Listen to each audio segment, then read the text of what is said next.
सभापति जी, भारत का लोकतंत्र, भारत का गणतांत्रिक अतीत बहुत ही समृद्ध रहा है, विश्व के लिए प्रेरक रहा है और तभी तो भारत आज मदर ऑफ डेमोक्रेसी के रूप में जाना जाता है। हम सिर्फ विशाल लोकतंत्र है इतना नहीं, हम लोकतंत्र की जननी है। आदरणीय सभापति जी, मैं जब ये कह रहा हूं तो मैं 3 महापुरुषों के कोट इस सदन के सामने प्रस्तुत करना चाहता हूं। राजर्षि पुरुषोत्तम दास टंडन जी, मैं संविधान सभा के अंदर हुई चर्चा का उल्लेख कर रहा हूं।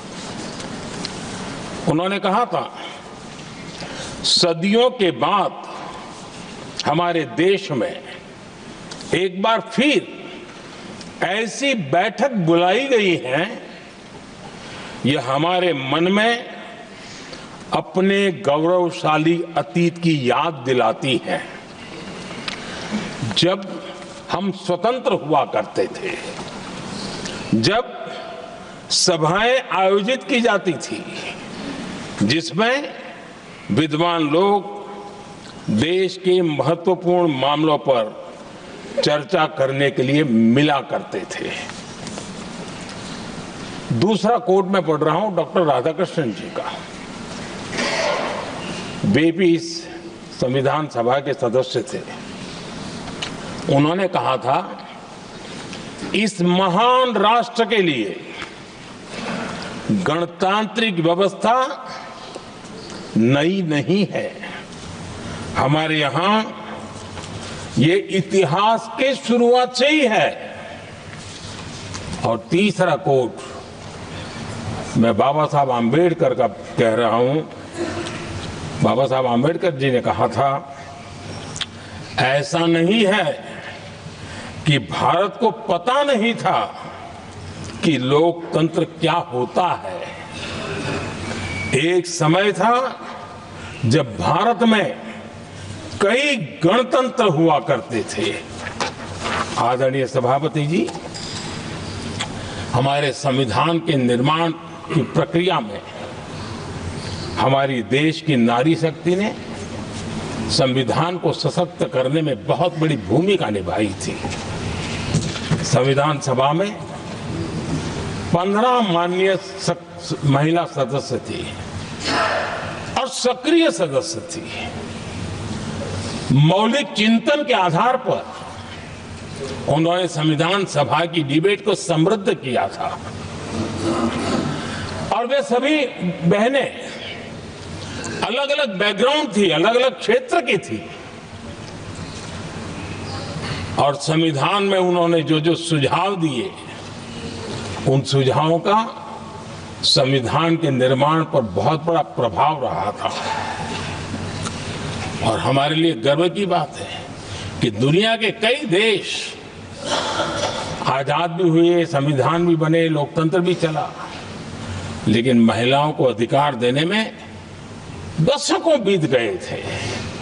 लेकिन हमारे यहां शुरुआत से ही महिलाओं को वोट का अधिकार संविधान में दिया गया। आदरणीय सभापति जी, जब G20 समिट हुई, उसी भावना को आगे बढ़ाते हुए, क्योंकि संविधान की भावना को लेकर के हम सब जीने वाले लोग हैं, हमने G20 की अध्यक्षता के दरमियान विश्व के सामने विमेन लेड डेवलपमेंट का विचार रखा और विश्व के अंदर विमेन डेवलपमेंट से अब आगे जाने की जरूरत है और इसलिए हमने विमेन लेड डेवलपमेंट की चर्चा को अंजाम दिया। इतना ही नहीं, हम सभी सांसदों ने मिलकर के एक स्वर से नारी शक्ति बंधन अधिनियम पारित करके हमारी महिला शक्ति को भारतीय लोकतंत्र में उनकी भागीदारी सुनिश्चित करने के लिए हम लोगों ने कदम उठाए। आदरणीय सभापति जी, आज हम देख रहे हैं हर बड़ी योजना के सेंटर में महिलाएं होती है। और ये जब संविधान के हम 75 वर्ष मना रहे हैं, ये संयोग है और अच्छा संयोग है कि भारत के राष्ट्रपति के पद पर एक आदिवासी महिला विराजमान। ये हमारे संविधान की भावना की एक अभिव्यक्ति भी है।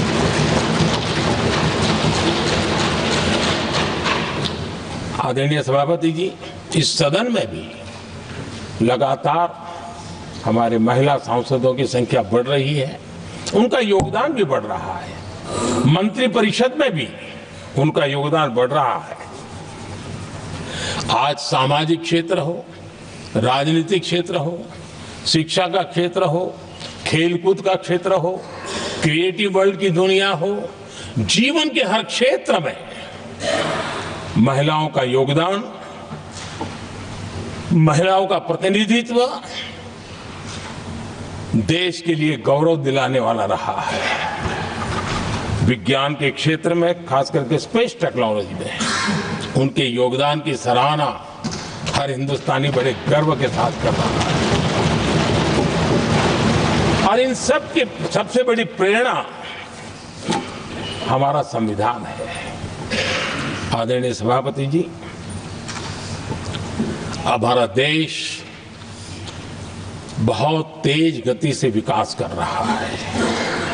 भारत बहुत ही जल्द विश्व की तीसरी बड़ी आर्थिक शक्ति बनने की दिशा में बहुत मजबूत कदम रख रहा है।